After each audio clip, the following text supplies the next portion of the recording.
Hi everyone and welcome to part one of my video about Rudolph Valentino. He appears on the cover of my book, Tragic Hollywood, Beautiful, Glamorous, and Dead. We'll find out what made him a superstar, the world's first superstar, and we'll find out why he died so suddenly and tragically.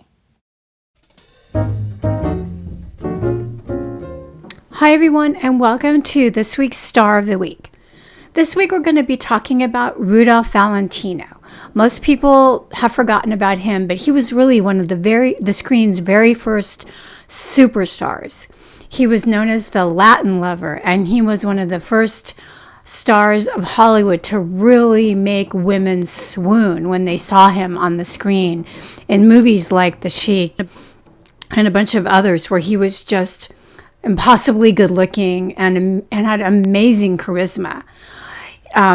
He was fortunate to be acting during the silent period because he had a very thick Italian accent, and it's unlikely he would have transitioned over to talkies had he lived. But he died very young, and we're going to talk about his meteoric rise to fantastic fame, his scandalous life, his early beginnings as a taxi dancer. And for you that don't know what a taxi dancer was, it was a dancer for hire, usually in an establishment like a club.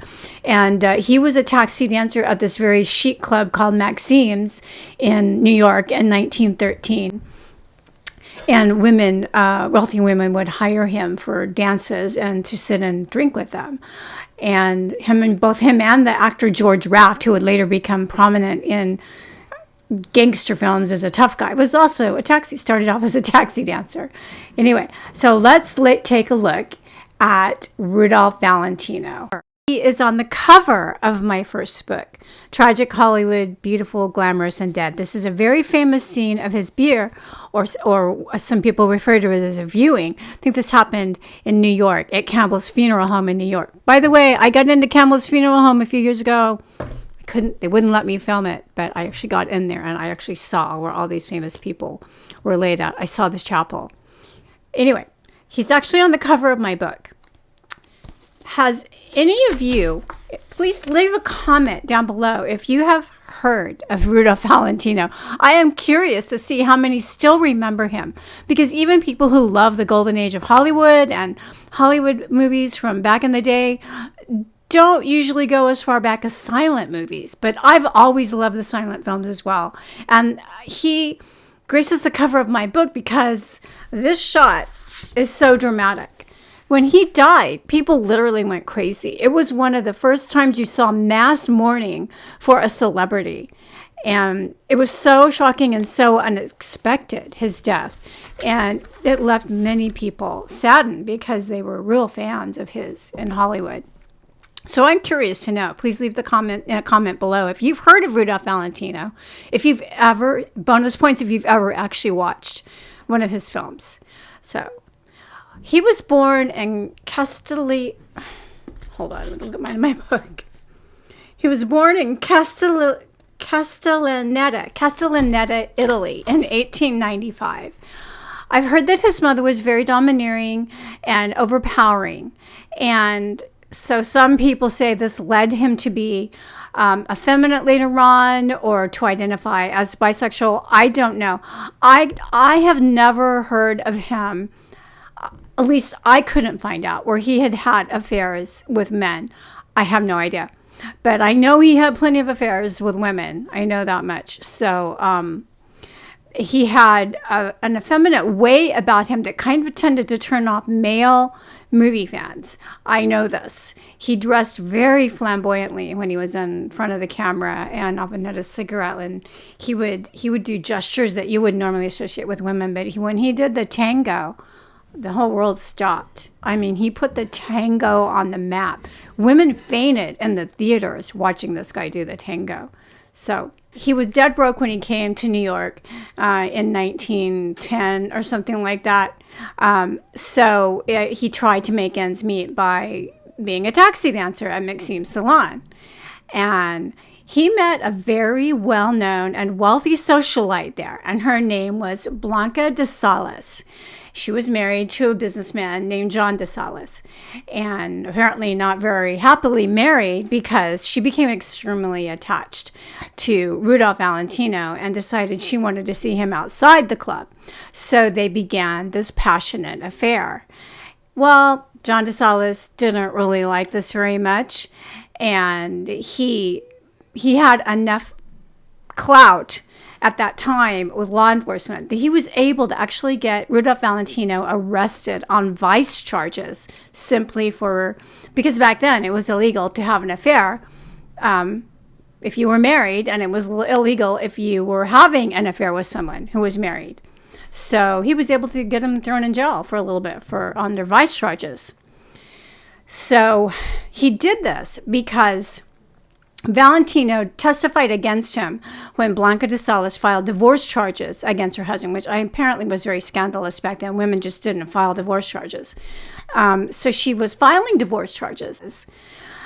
When Rudolph Valentino came to testify for his love and against her husband, the husband retaliated by having him thrown in jail for vice charges, trumped up vice charges. I mean, he was eventually let out, but this got even uglier because Blanca DeSalis decided that she wasn't going to play this custody battle game with him. She knew he had money. She knew he had all the power. She knew he had all the clout. So she just took a gun one day and blew his brains out because she didn't want to deal with the custody of the kids.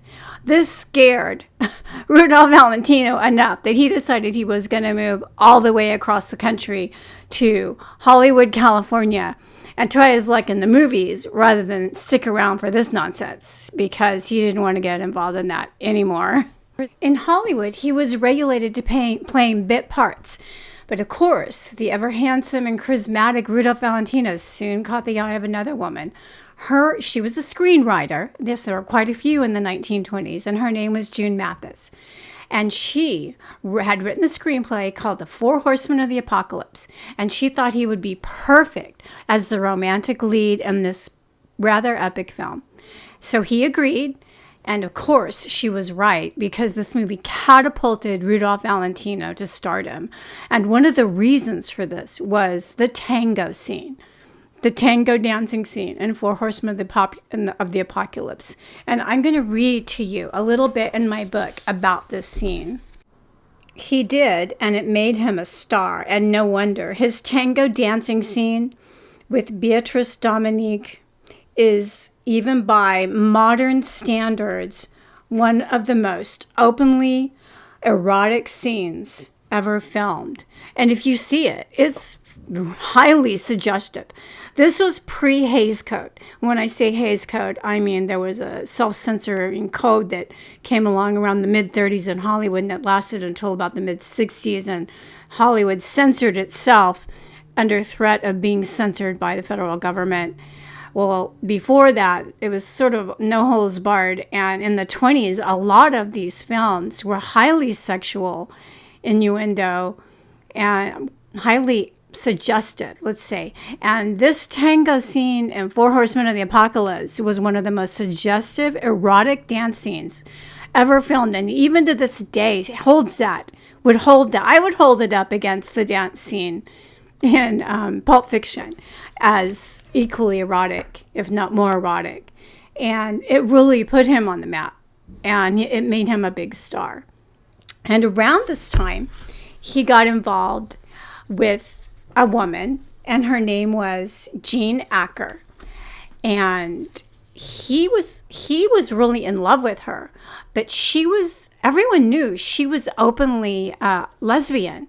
So when he asked her to marry him, she assumed he wanted to get married so they could be covers, or beards for each other's homosexual lifestyle, because she assumed he was gay. A lot of people assumed that Rudolph Valentino was gay, even though he was like this Latin lover, supposedly, and women swooned over him.